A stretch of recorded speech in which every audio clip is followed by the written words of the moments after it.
অস্তিত্ব বিলীন হয়ে গেছে। এরপর স্বাধীনতার পর থেকে এখন দল বেদল বহু দল আসবে যাবে, 100 বছর পরে হয়তো এই সমস্ত দল বেদলদের অস্তিত্ব বাংলার জমিন থেকে বিলীন হয়ে যাবে, কিন্তু কাদেরিয়া, চিশতিয়া, নকশবন্দিয়া, আহলে সুন্নাত ওয়াল জামাতের অস্তিত্ব কখনো সূর্য যতদিন আকাশে উঠবে ততদিন এই অস্তিত্ব জানাল দিতে থাকবে, মুসলমানদের হৃদয়ে হৃদয়ে থাকবে। কথা বলেন না ঠিক? বুঝতে অসুবিধা না পরিসংখ্যান মিলিয়ে যে আমি কথা ঠিক বললাম না ভুল বললাম, পরিসংখ্যান মিলিয়ে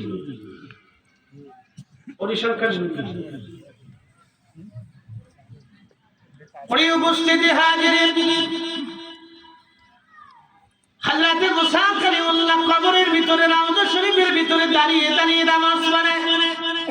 মারাতু বিমুসা ওয়া বিউসাল্লি ফি কবরিহি। প্রিয় নবী আসার 2000 বছর আগে হযরত মুসা কালিমুল্লাহ দুনিয়া থেকে চিরধাম নিলেন। 2000 বছর পরে নবী রাস্তা দিয়ে যাচ্ছেন, দেখেন মুসা যখন নামাজ পড়তেছে, তার মানে নবীরা শুধু রওজা শরীফে মরেই থাকে না, নবীরা তাদের আপন আপন রওজা পাকে নামাজ পড়ে। কথা ঠিক কি না? শুধু কি নবীরাই শেষ, আল্লাহর ওলিরাও নামাজ পড়ে। একসাথে বলবেন আল্লাহু আকবার। আল্লাহু আকবার। ওলিরা কি করে? নামাজ পড়ে। বলুন তাদের ইবাদতের প্রয়োজন আছে আপনাদের কেমন হাদিস শুনে? সূরা মুলক দেখবেন, সূরা মুলক 30 আয়াত বিশিষ্ট একটা সুন্দর সূরা কোরআনুল কারীম। সূরা মুলকের মুকদ্দমাতে তাফসীরের ভিতরে আসছে এই সূরা মুলকের ফজিলত সম্পর্কে আসছে। সাহাবী রাসূল, খাদিম রাসূল, সাহাবী রাসূল নবীর শাশ্বত ভাই হযরত মুফাসসির কোরআন রাইসুল মুফাসসিরিন আব্দুল্লাহ ইবনে আব্বাস, হযরত আব্দুল্লাহ ইবনে আব্বাস বলেন, কোন এক সফর থেকে যাচ্ছিলাম, প্রিয় নবীজি আমাদেরকে তাবু গাড়তে বললেন, সন্ধ্যা নেমে গেল, তাবু গেলাম আমরা। এশার নামাজ পড়ার পরে আমি জানতাম না এখানে কোনো কবর আছে, কিন্তু আমি ইবনে আব্বাস কবরের উপরে তাবু গাড়লাম। কবরের উপরে তাবু গাড়ার পরে আমি কবরের উপরে বিছনা করলাম, কবরের উপরে শুয়ে পড়লাম। হযরত আব্দুল্লাহ ইবনে আব্বাস বলতেছেন, আমি শুয়ে পড়ার পরে লক্ষ্য করলাম কবরের ভিতর থেকে একজন আল্লাহর বান্দা কোরআন তেলাওয়াত করতেছে। সুবহানাল্লাহ। কেন সুবহানাল্লাহ আসতে হবে কেন? জোরে বলুন সুবহানাল্লাহ। ও আদম রে পাগ ধরিয়া গেছে নারী, দন্ত বাসে কুটাচারি, সমন জারি গিয়াছে করিয়ারে সোনার আদম, জিন্দেগি তোর যায় ফাঁকি দিয়া। হাজিরিন, হযরত আব্দুল্লাহ ইবনে আব্বাস বলেন, আমি দেখলাম কবরের ভিতর থেকে কোরআনের আওয়াজ আসে, সূরা মুলক তেলাওয়াত করতেছে, হাত্তা খাতামা, একবারে শেষ পর্যন্ত কোরআন পড়তেছে। আমি আশ্চর্য হলাম, কবরের ভিতরে কোরআন তেলাওয়াত হয়, কবরের ভিতরে কোরআন শরীফ শুনে আমি আশ্চর্য হয়ে গেলাম। কোরআন শরীফ তেলাওয়াত শুনতে লাগলাম, হাত্তা খাতামা, একবারে শেষ পর্যন্ত কোরআন শরীফ পড়তে লাগলো। ফজরের আযান পড়ে গেল, আযান পড়ার পরে আমি নামাজে গেলাম, প্রিয় নবীজির সাথে নামাজে দাঁড়াইলাম। ফজরের নামাজ শেষ হয়ে গেল, আল্লাহর নবীকে জিজ্ঞেস করলাম, ইয়া রাসূলুল্লাহ, আল্লাহর কসম করে বলি কবর আছে আমি জানতাম না, আমি কবরের উপরেই তাবু গাড়লাম, ওইখানেই বিছনা করলাম, শুয়ে পড়লাম। হুজুর, যখন শুয়ে পড়েছি লক্ষ্য করলাম কবরের ভিতর থেকে একজন আল্লাহর বান্দা কবর শরীফ থেকে কোরআন শরীফ পড়তেছে, সূরা মুলক পড়তেছে। ইয়া রাসূলুল্লাহ, বিষয়টা বুঝলাম না। নবীজি বললেন, হে সাহাবী, তুমি ভুল শোনো নাই, খেল মানিয়া খেল মুনজিবা তুনজিহি মিন আযাবিল কবর। সাহাবী, ভুল শুনো নাই আমার আব্দুল্লাহ, আমার ভাই, তুমি ভুল শুনো নাই। এই সূরা মুলক হচ্ছে কবরের আযাব প্রতিরোধক, কবরের আযাব প্রতিরোধক। এই সূরা যে ব্যক্তি প্রত্যেকদিন এশার নামাজের পরে একবার করে তেলাওয়াত করবে, আমার রব, আমার আল্লাহ তাকে কবরের আযাব থেকে বাঁচিয়ে দিবে। একসাথে ধরে বলবেন আল্লাহু আকবার। আল্লাহু আকবার। একদিন মাটির ভিতরে হবে গো মন আমার, কেন বান্ধ দালান ঘর? মন আমার, কেন বান্ধ দালান ঘর? মুসলমান ভাই, অলি হান না হলে অলির সঙ্গী হয়ে যান। বলে হুজুর, অলি হওয়ার তো চেষ্টা করি না, আমরা যতটুকু সময় আল্লাহকে দেই এই সময়কে অলি হওয়া যায় না। অন্তত অলি হতে না বলে অলির সঙ্গী হয়ে যায়। বলে হুজুর কারণ কি?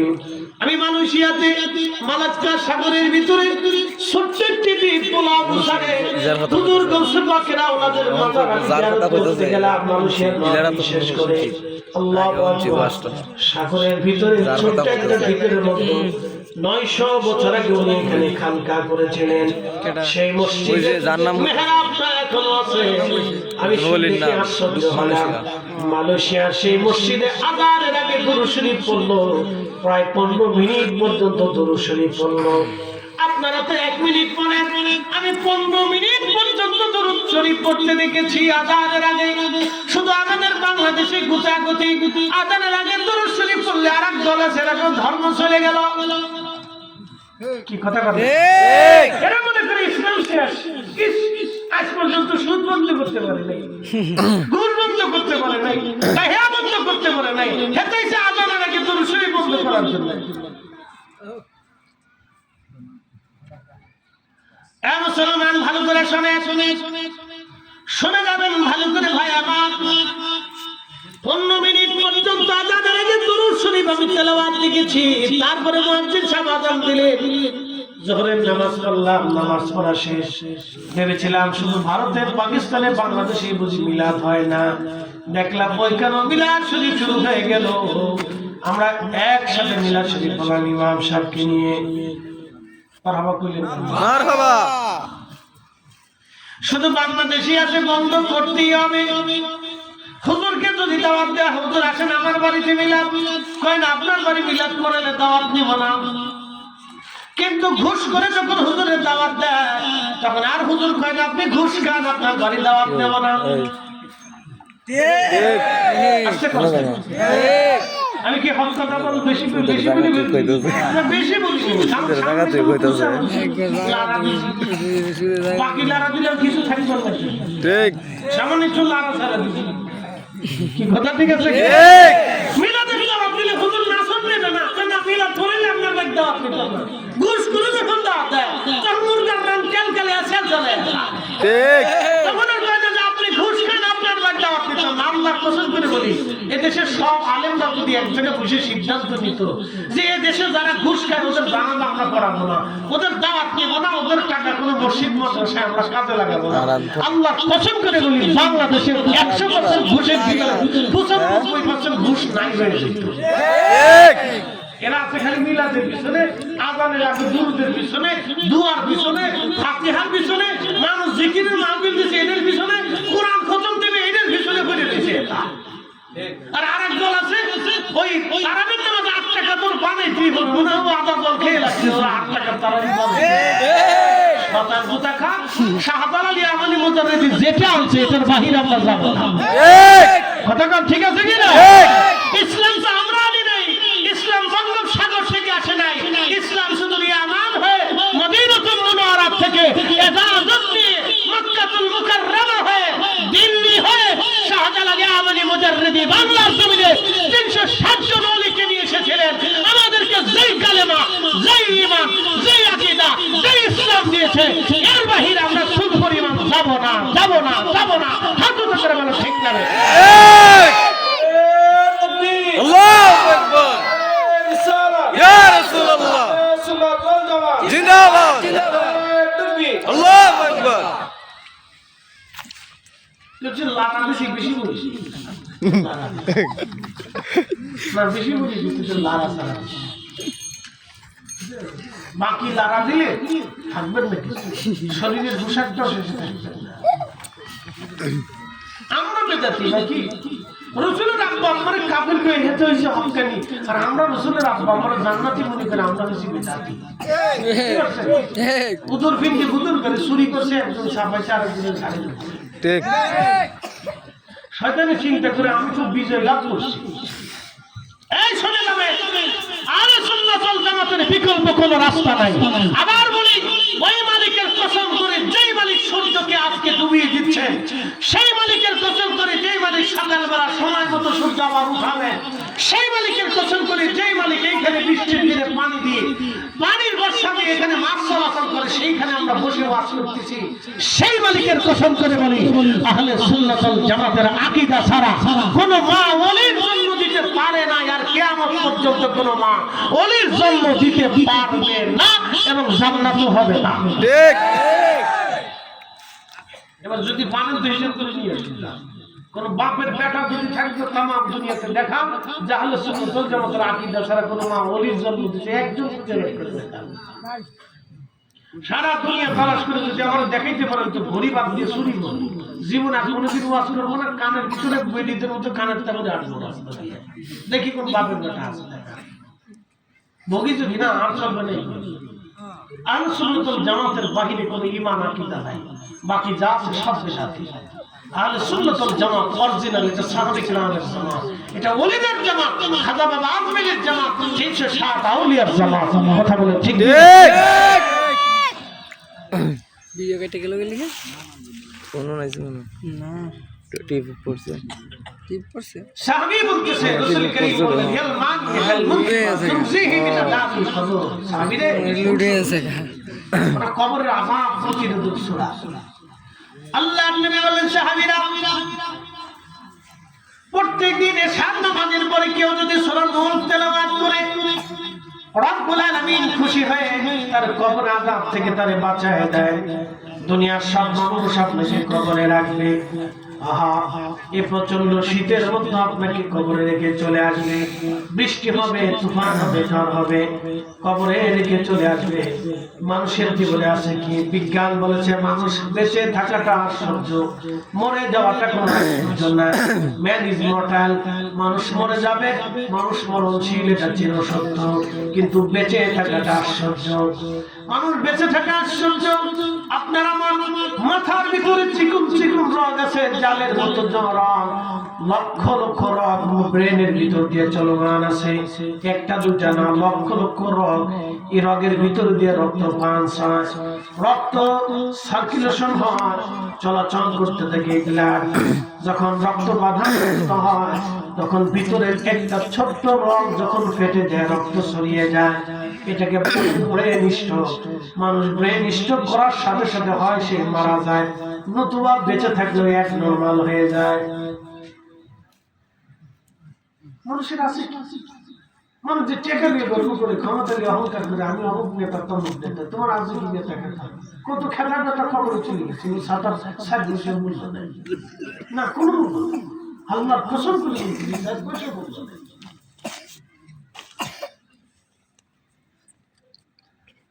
মুসলমান মানুষের ব্রেন স্ট্রোক হয়, হার্ট স্ট্রোক হয়, হার্টের ভিতরে সূচের আকার মতো চিকন চিকন রগ আছে, এর ভিতর দিয়ে রক্ত পাস হয়।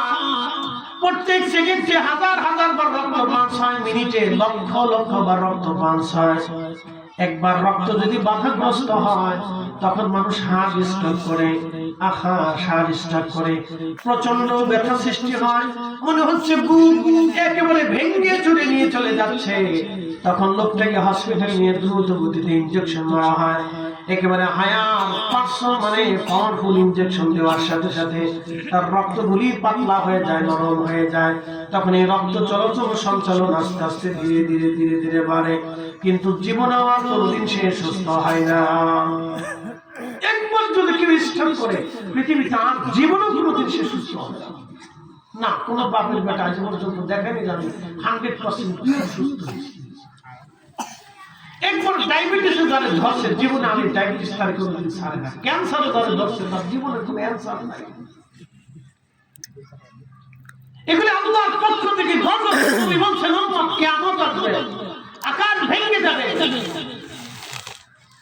জমিন ভেঙে যাবে, পাহাড়গুলি ধরিত পশমের মতো উড়ে উড়ে চলে যাবে। ওয়াতাকুনুল জিবালু কাল ইহনিল মানফুস, পাহাড়গুলি ধরিত পশমের মতো উড়ে চলে যাবে। আমার উম্মতরা, শুনে রাখো, কিয়ামত আসবে, কিন্তু আসার আগে তোমাদেরকে ৮৫টা আলামত দেখাবে। তার ভিতরে একটা আলামতের নাম হচ্ছে হঠাৎ মৃত্যু বেড়ে যাবে, মানুষের স্টক বেড়ে যাবে। সারা পৃথিবীতে ৫% মানুষ স্টকে মারা যায়, ১০০%-এর ভিতরে ৫ জন মানুষ স্টক করে মারা যায়। সারা পৃথিবীতে ১০০ জন মানুষের ভিতরে ১ জন মানুষ স্টক করে মারা যায়। বুঝতে পারতেছেন এটা কত পরিমাণে গজব সারা পৃথিবীতে নেমে আসছে। হঠাৎ সকালবেলা নাস্তা করে এসে দুপুরবেলা এসে শুনে গেছে করিমদ্দি মরে গেছে। বলে কারণ কি? খাইতে উঠে বাসায় যায় বিশ্রাম করতে গেছে, শুইছে যে শীতে পড়ছে আর খাইতে পড়ছে আর উঠতে পারে না। কি হয়েছে? বলে স্টক করছে শেষ। বয়স কত? বলে ৪০। ঢাকা শহরে যায় দেখেন, হৃদরোগ ইনস্টিটিউটে যায় দেখেন ১০ বছরের ছেলে স্টক করছে, ২০ বছরের ছেলে স্টক করছে। এই বেটিরা ভালো করে শুনেন, মহিলারা আছেন? আছে। মহিলারা ভালো করে শুনেন, তাহলে তো ফুসকা খেয়ে বেড়ায়। ওই যে বাজারে দেখতেছে কি পরিমাণে ঢুকছে, বেটিরা সরব লাগছে কিচ্ছু বাজারে ঢুকছে, কি পরিমাণে কেনাকাটা করতেছে।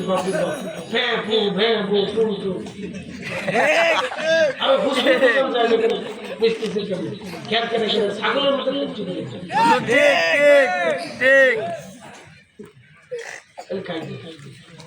এখানে বুদ্ধি জ্ঞান খুব কম। বাংলাদেশের বেটিদের বুদ্ধি কম। বলে কেমনে বলতেছে? পৃথিবীর উন্নত বিশ্বে যায় দেখেন নারীরা উদ্যোক্তা, বড় বড় ইয়া করে, নারীরা বড় বড় বিজনেসম্যান, ব্যবসা করে, খামার করে, বড় বড় প্রজেক্ট করে। আর আমরা দেশের বেটিরা ঘরের ভিতরে বসে বসে চিন্তা করে শাশুড়িকে ঘর থেকে কেমনে বের করা যায়, আর ননদারি ঘরের বাড়ি কেমনে ঢুকতে দেওয়া না যায়। এই চিন্তার ভিতরে বড় বলে শ্বশুরে কেমনে তাড়াবে, শুধু এই চিন্তা ছাড়া বেটিদের মাথার ভিতরে আর কোন কাজ না। স্বামী যদি বিদেশ থাকে তাহলে স্বামীর দাম শেষ করে দেবে না। স্বামীর দাম শেষ করে দেবে। বিদেশে থাকছে ওটা প্রত্যেকদিন স্টক, প্রত্যেকদিন মানে স্টক করে দেবো করে না হয়ে গেল। সবসময় অনলাইনে থাকে, ভিডিওতে হয়ে গেল। তার মানে বিশ্বাস কথা তো সত্য। আমি আপনাদেরকে বুঝাই, আপনাদেরকে মনে কিছু নিয়ে না। এই যে এখন প্রচন্ড শীত চলে, কুত্তার কয়টা বাচ্চা? ৬টা ৭টা ৮টা ১০টা করে বাচ্চা দেখছেন। শীতের ভয়ে কোনো কুত্তা বাচ্চা রেখে পালাই চলে গেছে। খাবারের জন্য কোনো কুত্তা তার বাচ্চা রেখে পালিয়ে চলে গেছে। কুত্তা কোনোদিন বাচ্চা রেখে পালাই চলে যায় না, শুয়োরে কোনোদিন বাচ্চা রেখে পালায় না, পাখিরা কোনোদিন বাচ্চা রেখে পালায় না, বিড়ালে বাচ্চা রেখে পালায় না। কিন্তু অতবাগা নারী তার বাচ্চা রেখে অন্য পুরুষের হাত ধরে পালাই চলে যায়। বেটিটাতে আমি খুব সাথে এত সময় পালায় এই হুজুরে দাও তা আর দিতাম না। তাহলে যেই বেটি বাচ্চা রেখে পালাই চলে গেল, ও মানুষ না মুসলমান? শুনলেন দেখছেন, খরচা কিন্তু আপনারাই দিয়ে দিচ্ছেন। এখন আসেন পুরুষের বেলায় আসেন,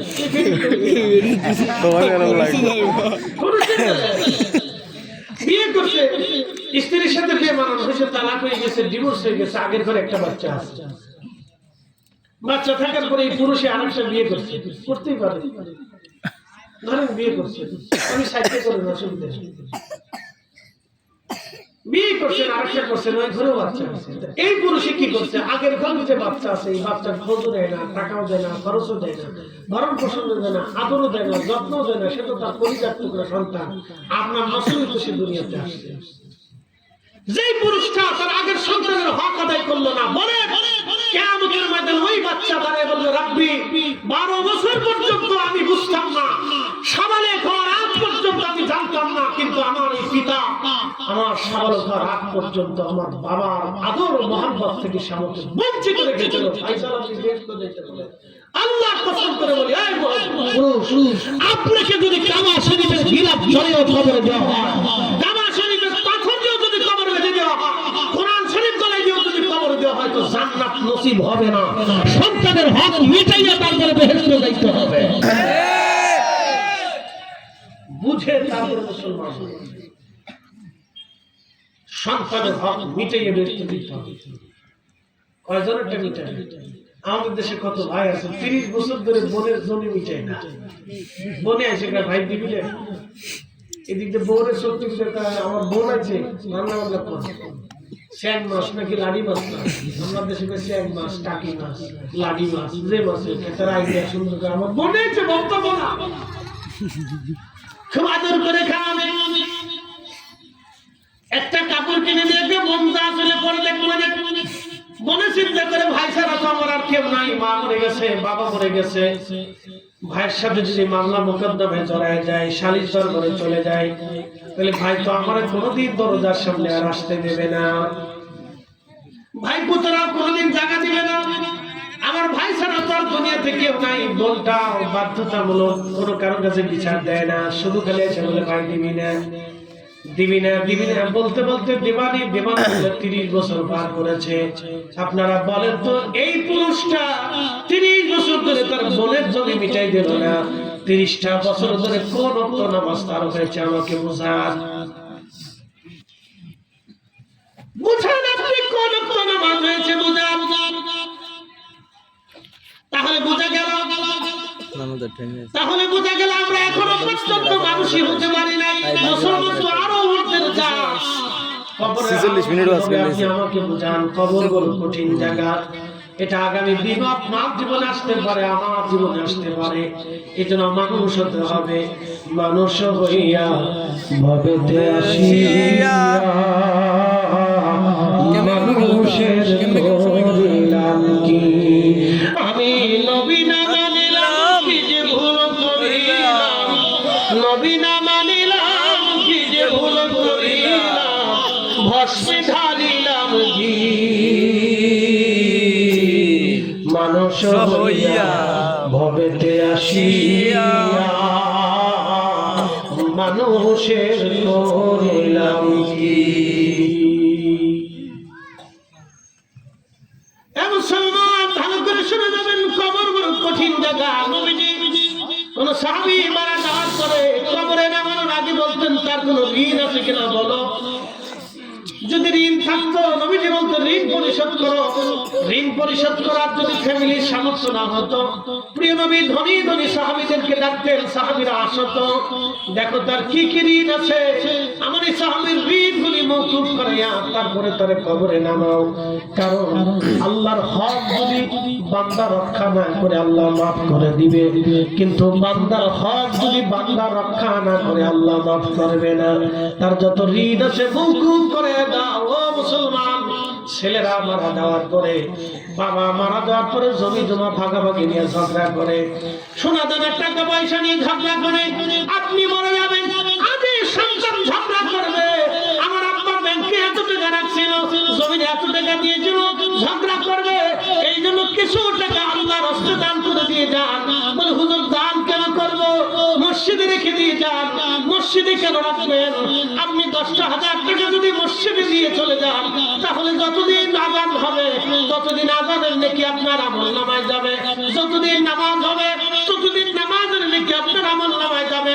ওই মসজিদে যারা দোয়া করবে সমস্ত নেকিগুলি আপনার আমলনামায় যাবে। ওই মসজিদে যারা আপনার কোরআন তেলাওয়াত করবে ওই নেকিগুলি আপনার আমলনামায় যাবে। ওই মসজিদে যারা জিকির করবে ওই জিকিরের নেকি আপনার আমলনামায় চলে যাবে। একসাথে বলবেন আল্লাহু আকবার। সদকে জারিয়া, সদকে জারিয়া। আমি আপনি কবরে চলে যাব কিন্তু জারিয়া বন্ধ হবে না। আল্লাহর নবী বললেন এই জন্য আমার উম্মতকে উম্মতে মারহুমা বলা হয়। সাহাবারা বলেন হুজুর মারহুমা কি? বলে মারহুমা হলো আমার উম্মত গুনাহ নিয়ে কবরে যাবে কিন্তু হাসরের ময়দানে নেকি নিয়ে উঠবে। হুজুর এটা কি করে সম্ভব? নবীজি বললেন সাহাবীরা রে, আমার উম্মত যখন গুনাহ নিয়ে যাবে কিন্তু নেকি দেখে বলবে আল্লাহ এত নেকি তো আমি আদায় করি নাই। আল্লাহ বলবে বান্দারে তুমি মারা যাওয়ার আগে সাক্ষী জারিয়া রেখে আসছিলা, এমন কিছু নেকির ব্যবস্থা করছিলা, তুমি মারা যাওয়ার পরে অটোমেটিক কবরে নেকি চলতেছিল, তুমি আলেম বানায় রাখছো। যতদিন পর্যন্ত মাদ্রাসার আলেমরা ছেলেরা কোরআন পড়বে ততদিন আপনার আমলনামায় নেকি চলতে থাকবে। যেই ছেলেটা আলেম হবে যতদিন পর্যন্ত সে কোরআন পড়বে নামাজ পড়বে তত নেকি আপনার আমলনামায় চলতে থাকবে। আপনি মসজিদ বানিয়ে রেখে আসছেন। যতদিন মসজিদ থাকবে আযান হবে, ততদিন আপনার আমল নামায় নাকি চলতে থাকবে। সন্তান আপনাকে বলে যাবে, বাবা মা ভুলে যাবে, আত্মীয় স্বজন ভুলে যাবে, গ্রামবাসী বলে যাবে, কেউ আপনার কথা মনে রাখবে না, সবাই আপনাকে বলে যাবে, কিন্তু নেকি চলতে থাকবে।